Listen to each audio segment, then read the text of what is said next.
So it's a great pleasure to have Ben Simons here in the London Institute. Yep. And he's going to tell us about spermatogenesis. In an audience to old men. Oh yeah. Right. Yeah. Yeah, I feel like it's the home team, actually. It's nice to can I put some lights down? Let's see. Yeah, maybe I'll mess it up. So it doesn't have to be all off, but it's a little bit bright. Yeah, but I'm not the Prof. No. It's leave them on.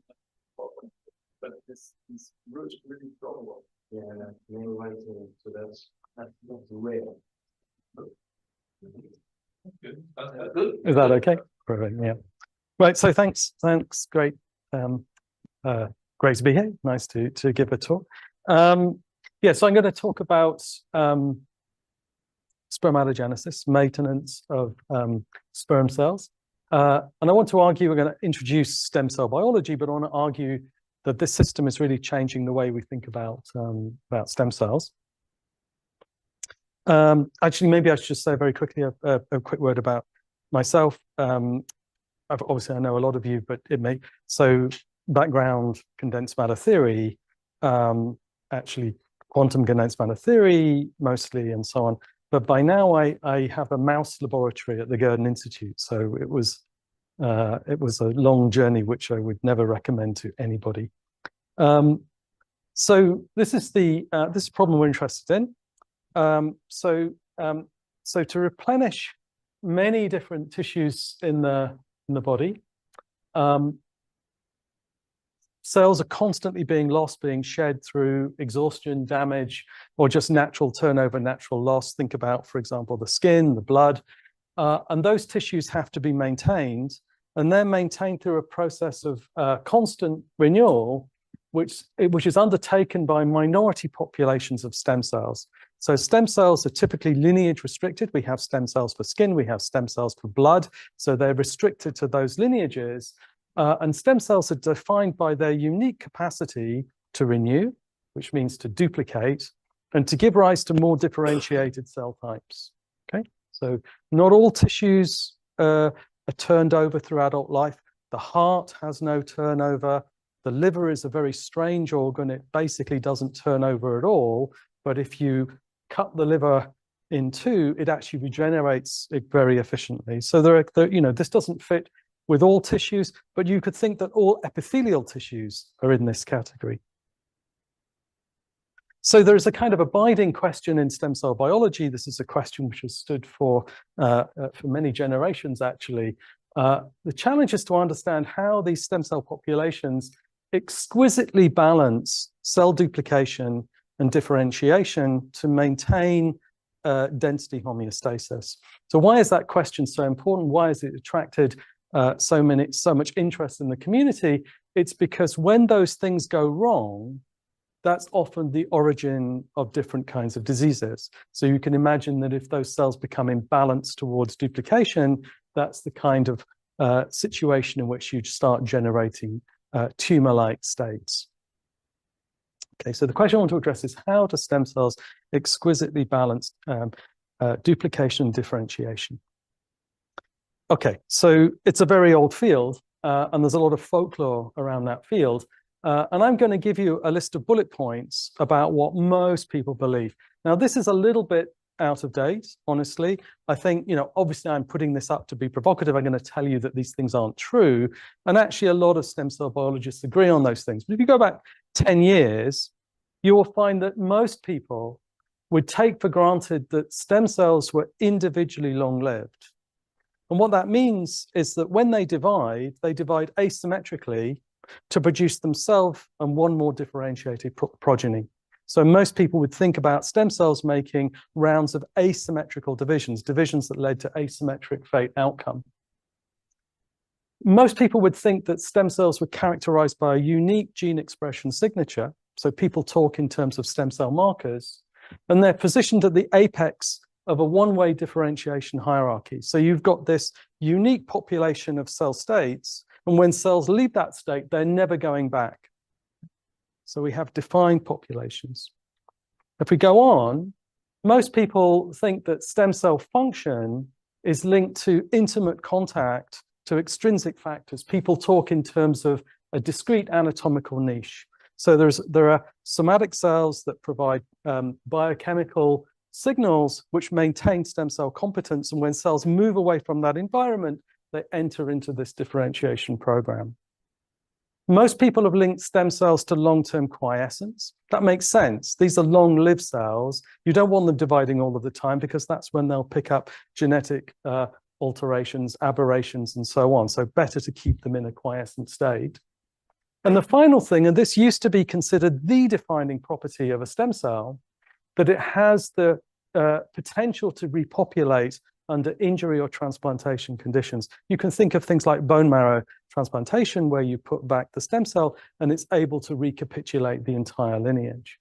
Okay, so these are the kinds of folklore of what defines a stem cell. But how many of these assumptions are true? And what I want to show you is, for the context of germline, spermatogenesis, none of these things are true, not one. Okay. So the aim here is to show how this problem of spermatogenesis is really challenging the way we think about stem cell function, stem cell biology. And I put here a little bit of a warning because of the context here. I could show you a little bit of mathematics, a few calculations, but actually they're very simple. And I think actually they're not very edifying. And here I really want to put some emphasis on the biology. And I think that you will be smart enough, because I know most of you, or a lot of you, you'll be smart enough to figure, okay, behind that, I can see that there is some calculation you could do. There's no need to go through all of that. Okay, so it's kind of apology too. Obviously, I'm very happy to have questions as we go. But at least the beginning is going to be quite biological. I need to acquaint you with the system, which is a very interesting one. So sperm production in animals is maintained by this minority population of spermatogenic stem cells. And these are classical stem cells. They duplicate and they give rise to more differentiating progeny.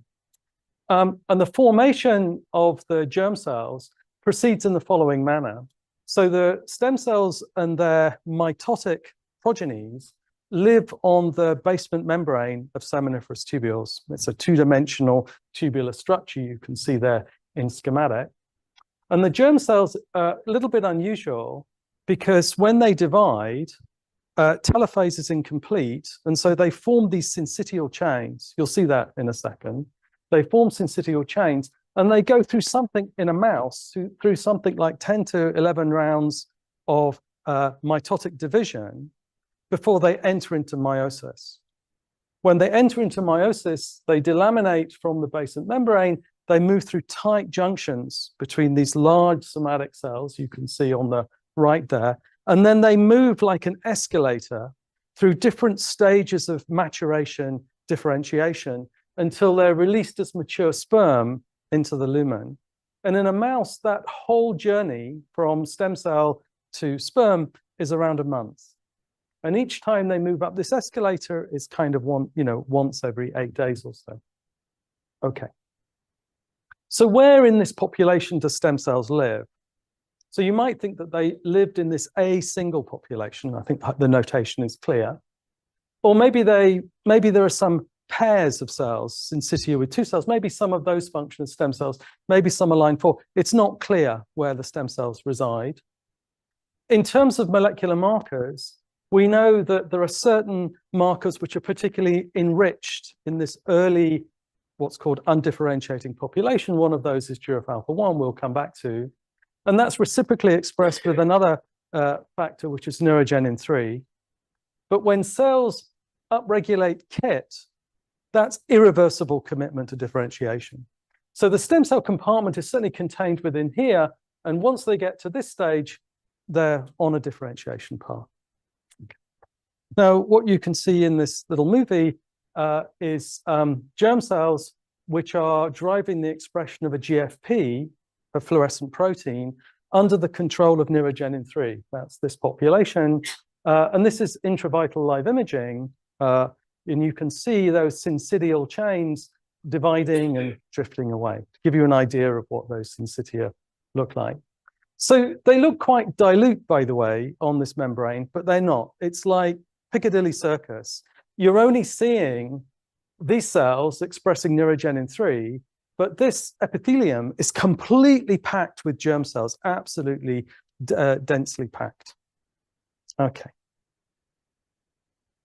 So there's a flow of these things, seems to be a flow. It's actually quite diffusive. If you track, it's actually quite diffusive, buffeting and so on. All stages of germ cell differentiation are coordinated by periodic cycles of retinoic acid signaling. What's very peculiar actually in the system is that these cycles are 8.6 days. So they somehow manage to sustain this in a way that's incommensurate with the circadian rhythm. And that 8.6 days will vary from animal to animal. It's different in different species, actually different in different strains of mice. So these periodic rounds of retinoic acid signaling are fundamental. What they do is that they take cells which are poised for commitment and they transition them into this state. So when retinoic acid signaling is high, they transition into this KIT-positive state.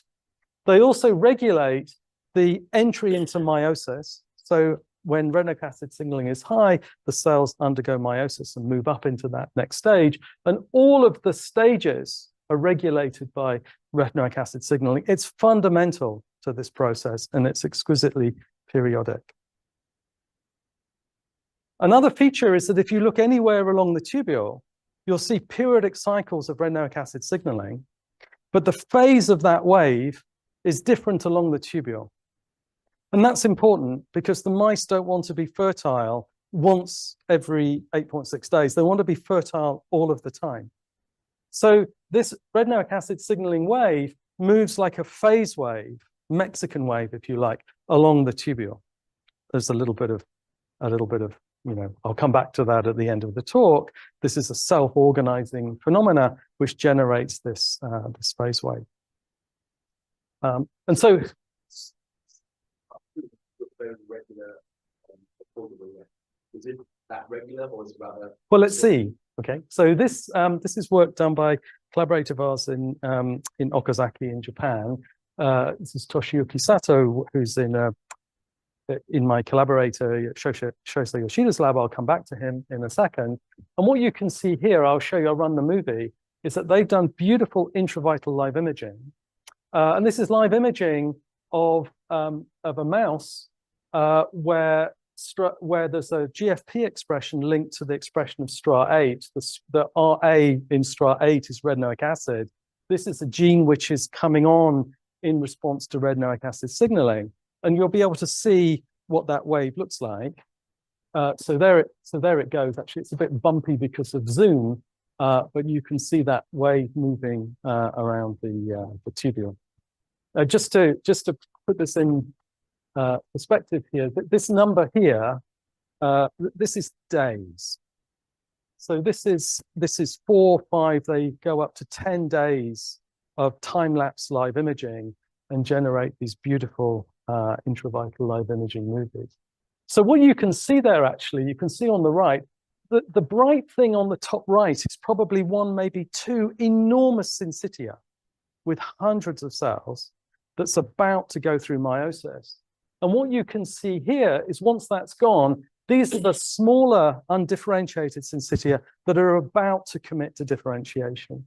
You can see them carefully as the bright patch moves. You can see the bright little syncytia that are left behind. Yeah.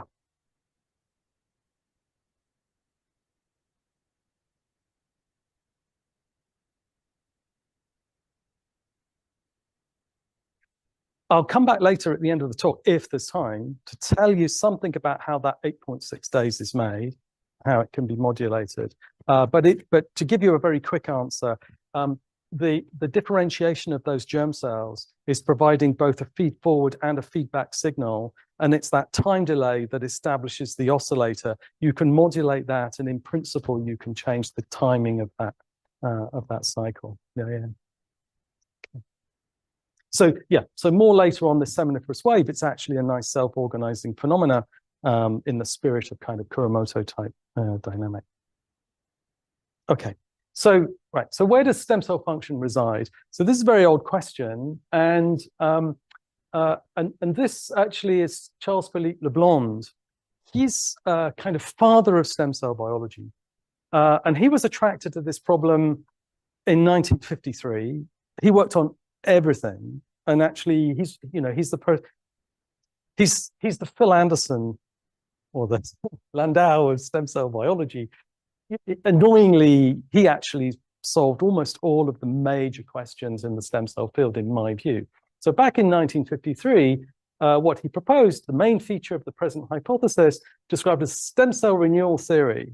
For those who know about stem cells, this is around 20 years before Till and McCulloch, that everybody credits with stem cell biology, is the periodic appearance of a stem cell which segregates itself from the spermatogonia, dividing to produce spermatocytes. So his picture was this asymmetrical division. We've got two types of single cell. They divide fully, completely, to reproduce themselves, and one cell, which is then committed to differentiation, that goes through these rounds of syncytial expansion. So that's what he thought, based on beautiful histology. And so this led through the 60s and early 70s towards what people called the AS model. And it makes perfect sense that the A singles comprise a single self-renewing compartment, that those cells divide asymmetrically to renew and to produce cells on a differentiation path, and they go through pairs, aligned 4s, aligned 8s, then comes a retinoic acid signal, they transition into a new state, which then receive another retinoic acid signal, undergo meiosis, and so on. So it's like a production line. It's like a factory production line. Very good, very simple. And this is the prism through which biologists have looked at this problem. But is it actually correct? Is it true? Is this really what's going on? Okay, so now we jump up to date. So this is work this is what we've been doing for a long time. This has been a great interest for our group. And the work was begun in collaboration with Shosei Yoshida. We've been working with Shosei now for more than a decade. And as I said, he's in Okazaki. Okay, so what are the insights we can get from lineage tracing? So lineage tracing is something that we rely on a lot. Lineage tracing is where we can induce a marker in a cell, which is a hereditary label. We can turn on a fluorescent reporter gene, and that fluorescent reporter gene is in the genome, so that when cells divide, its progenies express that reporter, right? So we can't measure typically what's happening over a very long time continuously, but we can ask, what's the statistical distribution of the sizes of cells and their progenies? They're called clones after some time. Get some insight from the dynamics. So you can see something, by the way, where statistical insights appear, right? If you have the statistical distribution of clone sizes, can you look at that and deduce what was the pattern of fate decision making? So we'll see something like that here.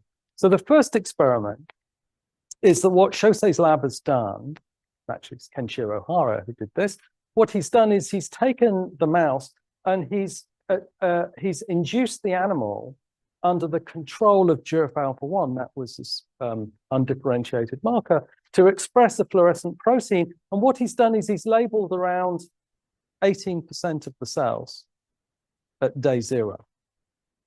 And what you can see, so it's a kind of mosaic labeling, and what you can see is that after 1 year, there's still 18% of cells labeled.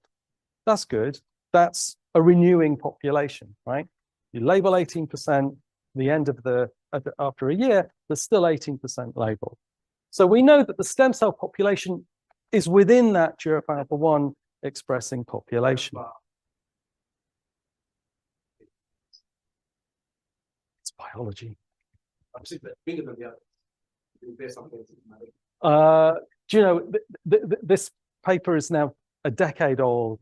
I don't know whether, I don't know, full stop. I don't know why the error bar is bigger.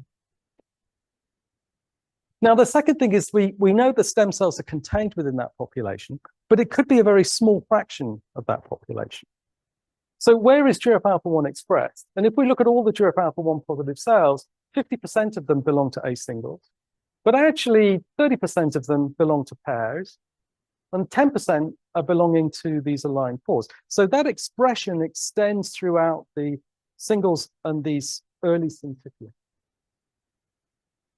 So now the next thing which Kenshiro Hara did was not to induce at this mosaic density, but to induce at very low density, where we can look at individual clones. So let's look at that experiment. So here at day 2, after inducing the animal, you can see that there is a GFP positive cell, which is also positive for GIRF alpha 1. That makes sense. It's a GIRF alpha 1 positive, a single cell. After 14 days, let's look at the kinds of outcomes we've got.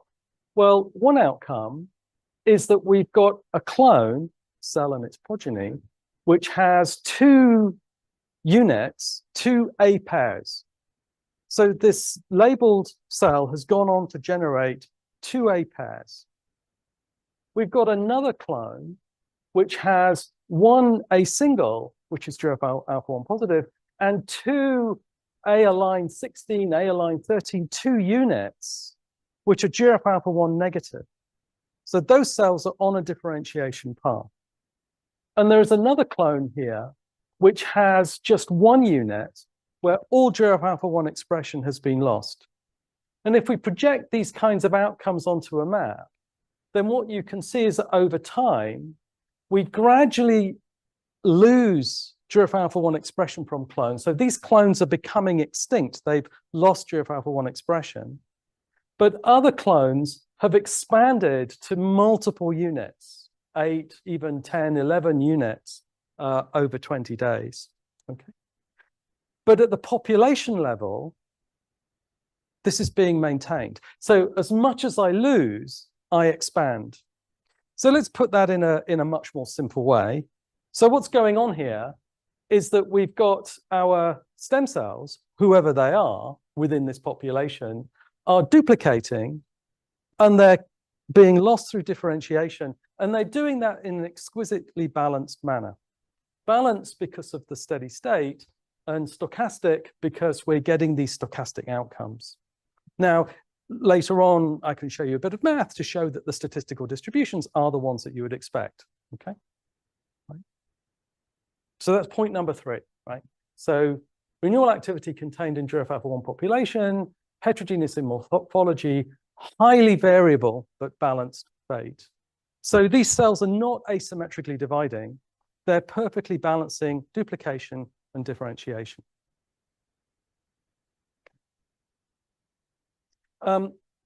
They're also highly dynamic. So again, here's 2 days of live imaging. You can't really see from where you're sitting. Most of those are A singles. So this is GFP driven off GIRF alpha 1.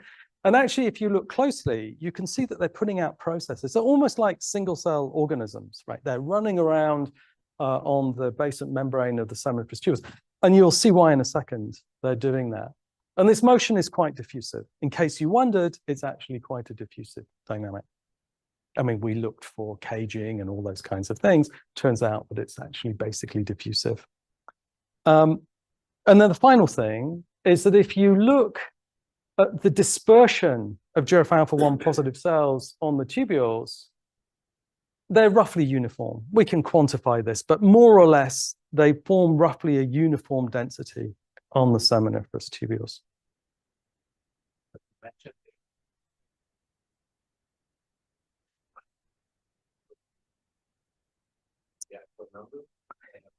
In what sense? Oh, this is a good question. We've never looked at the problem in that kind of way. That's a good point. Good point.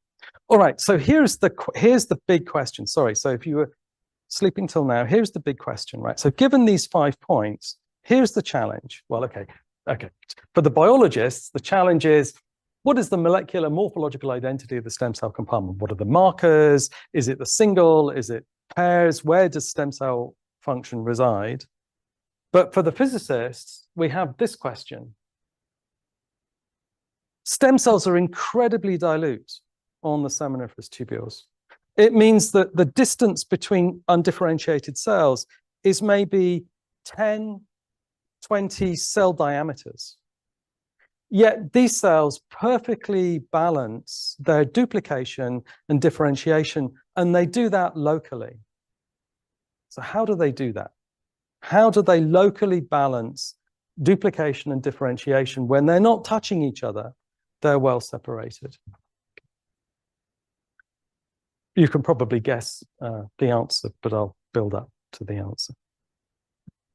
So what are the clues? And the clues came actually a couple of years ago through work done by a postdoc in Chausset's lab, Hugh Kitterdate, and he noticed the following. So he noticed that if you manipulate the levels, genetically, levels of FGF, fibroblast growth factor, then you adjust the steady state density of the GF alpha 1 positive population. So there's a lot of work here. So the plus is the wild type. If you delete one allele, the density goes down. If you delete two alleles, the density goes down further. And if you use what's called a back transgenic to add an extra copy, the density goes up. So this system has a density which is sensitive to FGF5 in this case. So where does FGF5 come from? So there are somatic cells called lymphatic endothelial cells that sit outside the basement membrane. And those are sources of FGF5, and that FGF5 moves through the basement membrane and is received by stem cells and internalized by stem cells. So the stem cells are not just receiving FGF5, they're eating it. They're consuming this factor. And before anyone asks how diffusive is FGF5, it's actually not very diffusive at all. Empirically, we see it's not very diffusive. That's probably why the cells have to move. Someone has to move, and in this case, it's the cells. So this led to a very obvious suggestion. Of course, it's obvious in hindsight. It wasn't obvious at the time. That actually what we're dealing with here is quorum sensing. That's really what these cells are doing. And what we think they're doing is that the FGFs, it's not just FGF5, it's a whole panel of FGFs. These actually are functioning as niche determinants. So what's going on here is that the stem cells have to work out what their local density is. And they can't work it out by counting their neighbors, because their neighbors are already differentiating. But what they can do is they can ask how much FGFs are around. If there's a ton of FGFs, it must mean that the stem cell density is very low.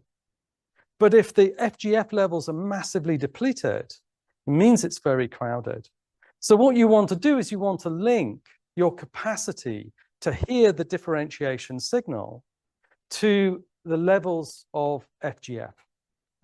So the idea is that when FGFs are abundant, those cells don't express the factors that enable them to hear a differentiation signal, which in this case is retinoic acid. So the retinoic acid cycle comes and goes, but those cells are deaf to that, right? But if the FGF levels are depleted because it's crowded, they flip into a new state where the receptor is expressed. Now they can hear the differentiation signal, and now they can commit to differentiation. So in this framework, what we have is a process in which there's a two-stage differentiation. That the factors controlling licensing, the expression of retinoic acid receptor gamma, are distinct from those driving commitment. And one way to think about this is like a manual transmission on a car, that actually the FGFs are controlling whether the clutch is depressed or not, and the retinoic acid signal is the accelerator, right? So if the clutch is depressed, it doesn't matter what you do with the retinoic acid signal, the system is deaf to it. But if your FGF levels are depleted, now you can be responsive and now you can move. But if you don't receive the retinoic acid signal, you can go back, right? So that's the prediction that we made.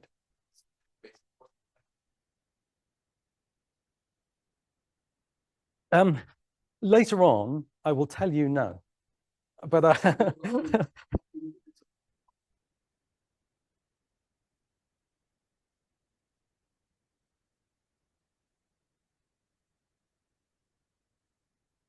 it's probably more complicated. It's probably more complicated.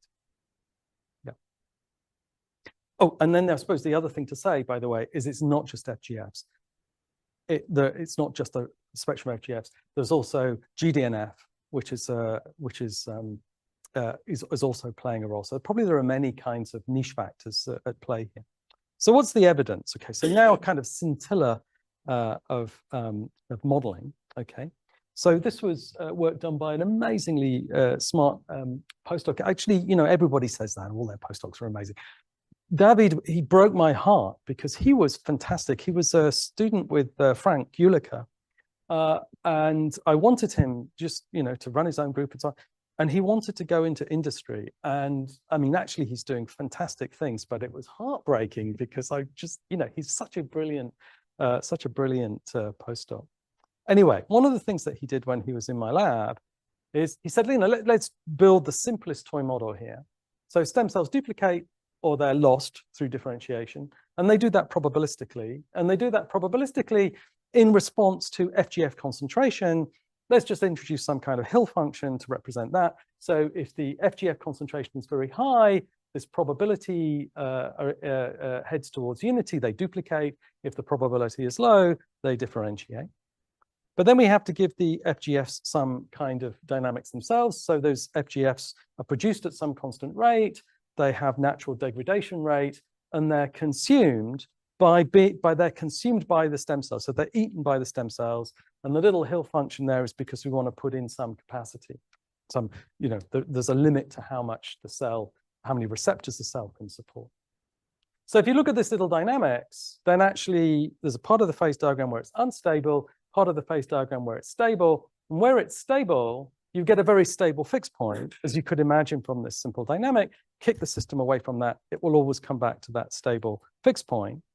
And if we just solve these equations at steady state, there's a first prediction that derives from this model, and that is that the stem cell density scales linearly with the FGF synthesis rate, right? So we've got a production rate, and the stem cell density should scale linearly with that. Okay, so this was a challenge to my experimental colleagues, and this is, you know, this is Kitadate. So he made an enormous number of permutations of different transgenic animals with different numbers of alleles of FGFs. And it more or less tracks linearly the allele concentration of FGFs. Now I have to be slightly careful. This, you know, there's a degree of accident here because the allele fraction doesn't necessarily translate directly to protein fraction. But, you know, nevertheless, the trend is exactly what you would expect. Notice it doesn't go to 0, by the way. All right, so prediction 1 works out, but that's, you know, that was pleasing, but it's not a killer. But the second thing was the following. If we look at the phase diagram of the system just at the mean field level, then depending on the synthesis rate and depending on the degradation rate, we have different kinds of phases. So if the synthesis rate is too small, the system doesn't support steady state at all. But if it's large enough, we've got 2 different regions of this stable phase diagram. We've got one region where if you kick the system away from steady state, it goes monotonically back to a recovered state. And there's another part of the phase diagram where you kick the system and it gets back to steady state through an oscillatory dynamic. You know, it makes sense. It's a feedback type of system. So, you know, it's like a sort of classic Malthusian type problem. If you deplete the stem cell density, there's vast numbers of FGFs, the stem cells are excited, they never had it so good, they expand and expand and they overshoot.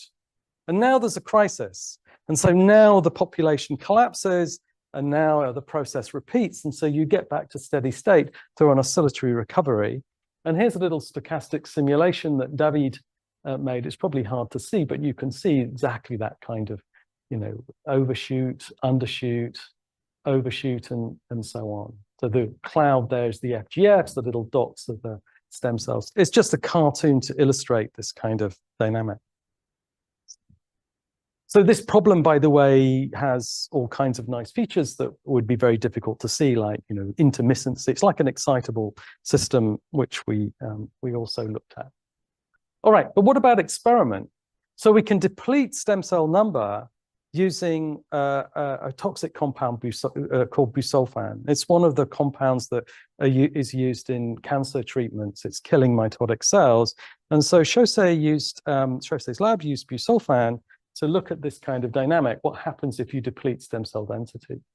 And actually what was very gratifying is that actually you recapitulate exactly that kind of damped oscillatory recovery, which is modulated according to whether you're dealing with the wild type or the mutant. And really this I think is, for us, this was the most compelling evidence that this really is a quorum sensing type of feedback mechanism. And then the third prediction, and this is a little bit out of sequence. So if we look at what's happening at the clonal level, then what we've got is a neighboring loss replacement of stem cells. So you can think of that at the clonal level, that's like a voter model, right? It's a voter model dynamic, and it's a voter model dynamic on 2 dimensions. But once the clone spans around the circumference of the tubule, it's then a voter model dynamic on a 1-dimensional domain, which is just an annihilating random walk. So actually, this was work that was done now more than a decade ago. It's in the wrong order. And this was work done by Alon Klein when he was in the lab. Alon is a very interesting guy. He was a graduate student. He came to me to work on ultra-cold atoms. He's the son of Jacob Klein, by the way. He came to work on ultra-cold atoms, and then he got kind of seduced into this biology thing. And then he moved to Mark Kirshner's lab at Harvard. And Mark, in systems biology, and Mark said that you have to do an experiment, one experiment, got to do one experiment. And Alon said, okay, I'm happy to do one experiment. And Alon's one experiment was that he invented in-drop sequencing, in-drop single-cell sequencing. And now they appointed him to the faculty very quickly after that and so on. But when he was a child, he was working on this toy problem with me. So we have this annihilating random walk type dynamics.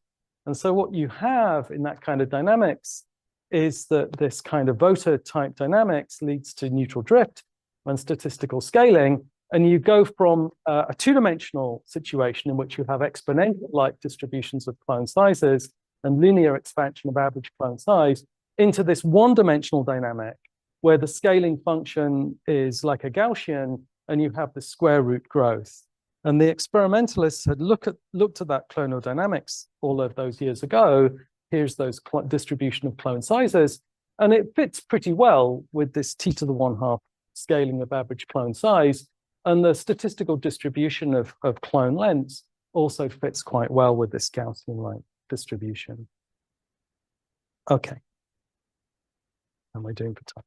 All right, so the summary is that the stem cell dynamics in this system is consistent with what I'm calling dynamic heterogeneity, with cells which switch reversibly between these states which are biased for renewal, insensitive to differentiation signals, into states which are licensed but not committed to differentiation, and only in response to the differentiation signal do they then commit.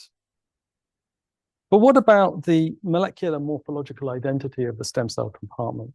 So I'll go through this a bit, this little section a bit quickly, because I wanted to give a hint of your question, but we don't have an answer. But we did the obvious thing, right? So when people have no idea, when the biologists have no idea what's going on, what they do is they turn to single cell profiling, right? So in the hope that some magic will come out of all of that. So what we did, this is work. So Sungmin Han was a postdoc of mine. He's now in Oxford, and Toshinori is another very interesting guy. So Toshinori is a fantastic postdoc in Chaussay's lab, and he also quit science miserably and reluctantly because he needed now to go and run his father's business, which is running a fabulous sushi restaurant in Nara. So with a heavy heart, he changed his career. Anyway, these guys generated a single cell map of the GIRF alpha 1 positive population, this undifferentiated population. And that population, so this is a UMAP, it's like a dimensional reduction, it's like principal component analysis. separates into 3 groups based on the expression of 2 markers, PLVAP and SOX3. SOX3 is a transcription factor, and we can see them there, right? So the red are PLVAP high cells, the purple are cells which are positive for transcription factor SOX3, and then there are these 2 states that I marked as T1 and T2, which are negative for both of those markers. And if we look at this map, we can do what's called pseudotime analysis, which is asking which cells are closest by transcription. And by doing that, you can identify 2 trajectories. If you start in the PLVAP high population, one of the trajectories, which is called trajectory 2, that's just going from PLVAP high through T1 and into the differentiation path. And another one looks like it's trying to make a loop, that you move from the SOX3 high population through T2 back to this PLVAP high.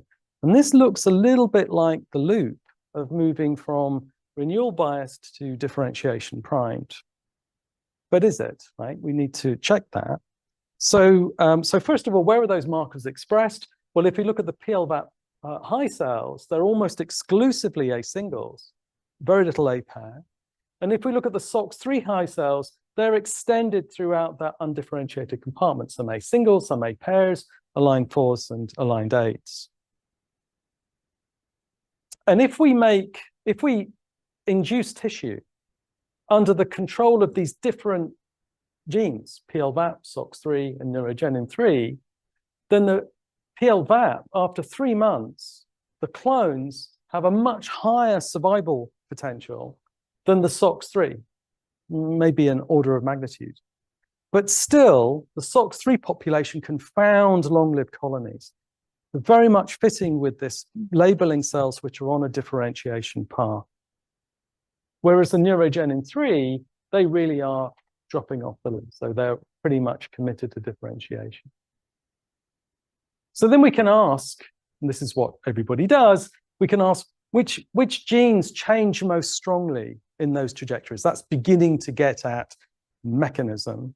And all I can say on this, I can say more, but because of time, all I can really say on this is that the genes that change most strongly are genes associated with epigenetic control. So they're genes associated with chromatin modifiers and changes in DNA methylation. So these states, the PLVAP state and the differentiation prime state, have a very similar transcriptional signature. But probably what's changing in this loop is the accessibility of different genes. So we think that there's a window of competence. If you miss that window of competence, you just go back to this original state. But we're very interested in this. Okay, so I still have a bit of time. So first of all, it's a slight extended summary, and then I'll chuck in a last few slides, and I will be done within the hour. Okay, so intravital imaging, clonal dynamics point to this kind of dynamic heterogeneity of the stem cell compartment, competition, feedback competition for niche determinants. If we take into account the RNA-seq analysis, then actually what it's suggesting is that the way you transition between these states is through distinct transitional states. And that's very interesting. The way you leave that state is different to the way you go back. That should be a big clue as to what's going on. To get through this loop, we have to have a situation in which syncytia form and then fragment. And we can see that in live imaging. Shosei can see that in live imaging. Another feature, which is very interesting, I'll just make a remark, is that the PLVAP high population, that's like the apex, those cells divide exactly once per seminiferous cycle, once per 8.6 days. And when I say they divide once per 8.6 days, I don't mean that the average is 8.6 days. I mean, they will divide, and they will divide precisely once every 8.6 days, which is another interesting feature of the system. Another interesting feature on top of that, by the way, is the S phase in these cells, which S phase, as you'll know, is typically around 6 to 8 hours. In this population, it's 24 hours. But it's the germline. This is where you take great care to make sure that there is the smallest number of genetic aberrations. Everything is done very carefully and slowly. Okay, perspectives. So this mechanism very much reminiscent of quorum sensing in bacterial cell populations, other settings as well, as you all know. It's a kind of reminiscent of Malthusian theory, right? So, you know, this population will expand to the limit of subsistence, as you all know. I like very much the cartoon that the way that Chaussee thinks about this. So the way he describes this kind of Malthusian theory is asking the question, how many cows can you put in a pasture and have them survive over the long term, right? And of course, it's not the number that you can physically pack in the pasture because they'll starve. What regulates it is grass production. The higher the grass production, the higher the population, the lower grass production, the lower the population. And what's nice about the system is that if you leave the cows alone for many generations, they will work all of that out by themselves. And if you have any kind of slow temporal or spatial heterogeneity, that's fine too. They'll work that out as well. So that's what's going on with the germline. This is a very stable and robust system that can cope with temporal and spatial heterogeneities. Okay. So yeah, I said that. But this also creates a vulnerability. And this is not our work, this is other people's work. It creates vulnerability. So you can imagine that if you have an activating mutation in an FGF receptor, then that gives you an advantage. Okay. So if you have that situation, what will happen is that the mutant cells will expand. And here you can see, this is a section of aging human testis. And here you can see that there are large genetic aberrations in FGFR3, FGFR2, and other FGFR2 and other factors. Now, if you think about what the germline is doing here, this is the substrate on which genetic evolution alteration is occurring, right? So those kinds of mutations that gain an advantage, or selfish selection, those are the ones which can fix later in life. And so this phenomenon, which was being recognized by others, Wilkie and Oxford and Angorli and so on, explains, or they argue it explains, the increasing prevalence of certain congenital diseases like Apert syndrome in the offspring of aging fathers. These clones expand, so you're more likely to pick up those kinds of mutations. The other thing that's helpful about this system, and this is a spin-off from Chaussee's lab, is that what this then suggests is that if you transplant cells into the testis, you remove stem cells, you transplant cells. If you want to have them expand, the best thing to do is to temporarily block retinoic acid signaling, inhibit differentiation, allow them to expand.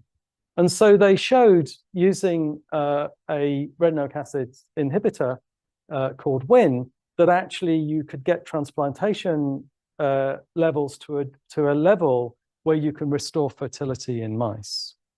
Now, the reason they're very excited about this is that Nakamura, who is doing this work, he's very interested in animal conservation, right? So they're very interested in understanding how you can transplant cells from endangered animals into hosts. So if we go back to this folklore, individually long-lived, fate asymmetry. So for the germline, none of these things are true. I didn't discuss the last one. It's also not true. So these cells are not quiescent. They're dividing, albeit once every 8.6 days. They're not linked to a discrete niche. It's a facultative niche. It's open. They're not in a one-way differentiation hierarchy, but they have this kind of heterogeneity. Okay? So they're not long-lived, stochastic. They're reversibly transitioning between different prime states. They're flexible. And I didn't show this, but cells which are normally committed to differentiation can reprogram in response to injury and go back. And so, in fact, they're plastic. So all of these kinds of tenets of stem cell biology are actually not true for this system. So how generic is such a kind of open niche organization? And, well, it's all like that. So here is an example from the trachea.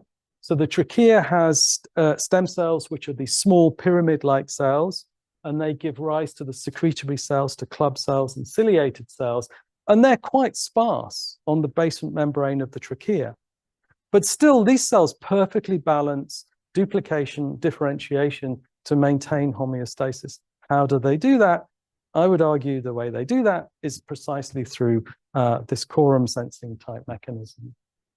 So I think that alongside plasticity, this flexibility, this reversibility will turn out to be a ubiquitous feature of how epithelial stem cells are maintained. I think what we're looking at here is something which will turn out to be quite generic. I'm going to skip past human. You can ask about that if you want.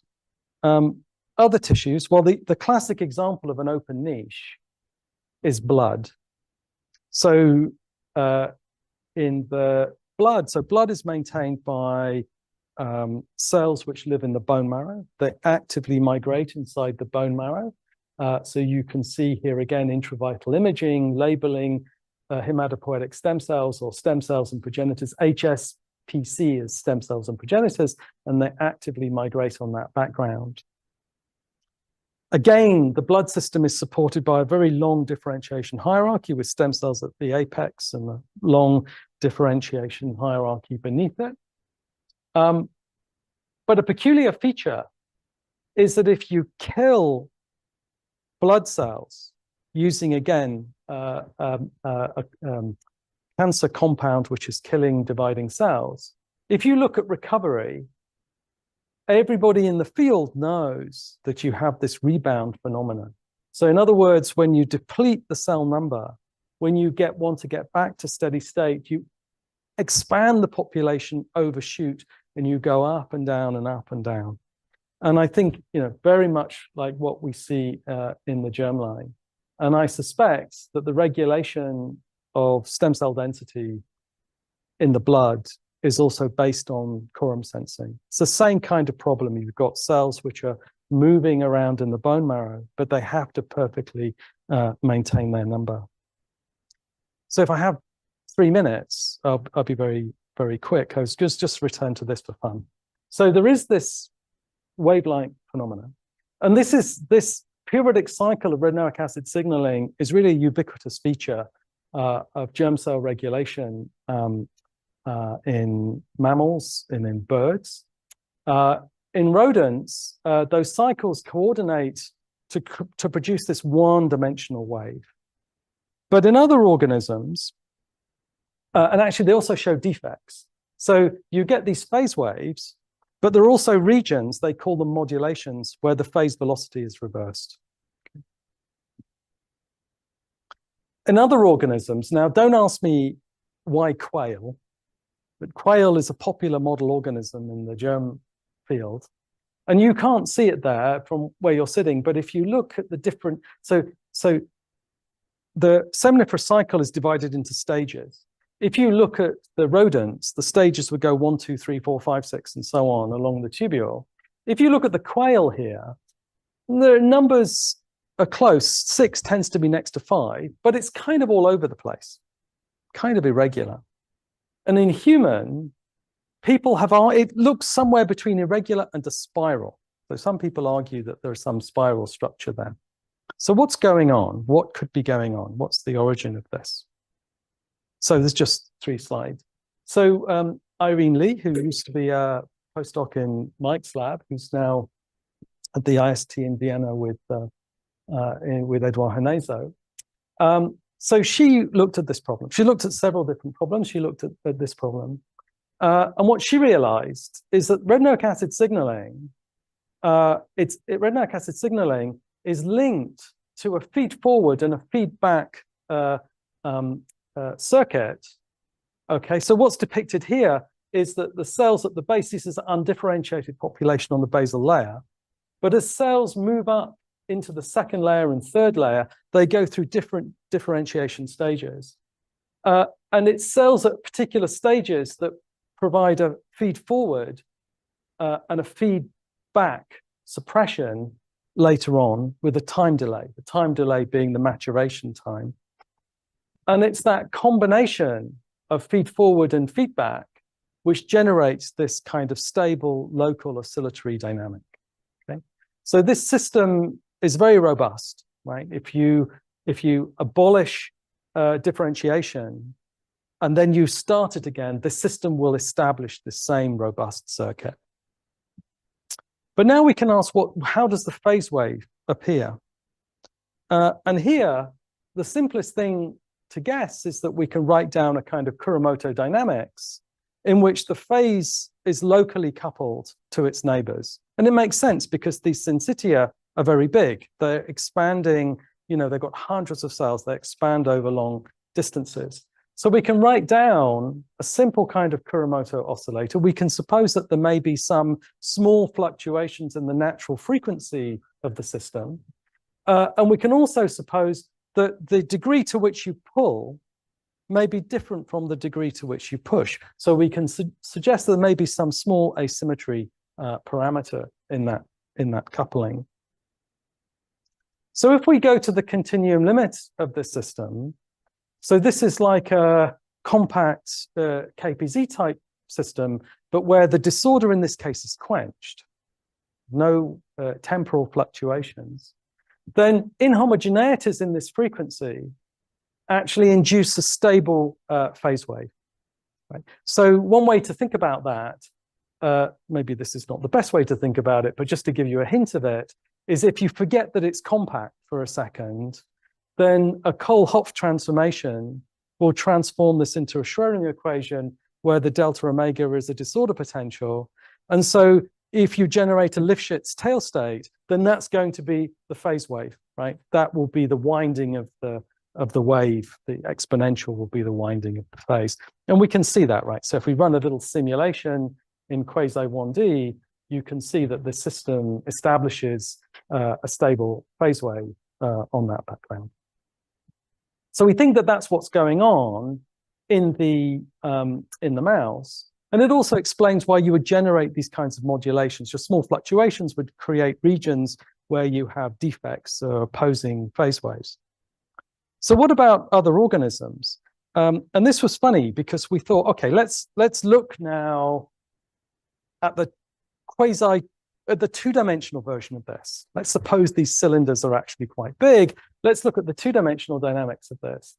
And so we started searching the literature to find where people have thought about these kinds of compact models with quench disorder.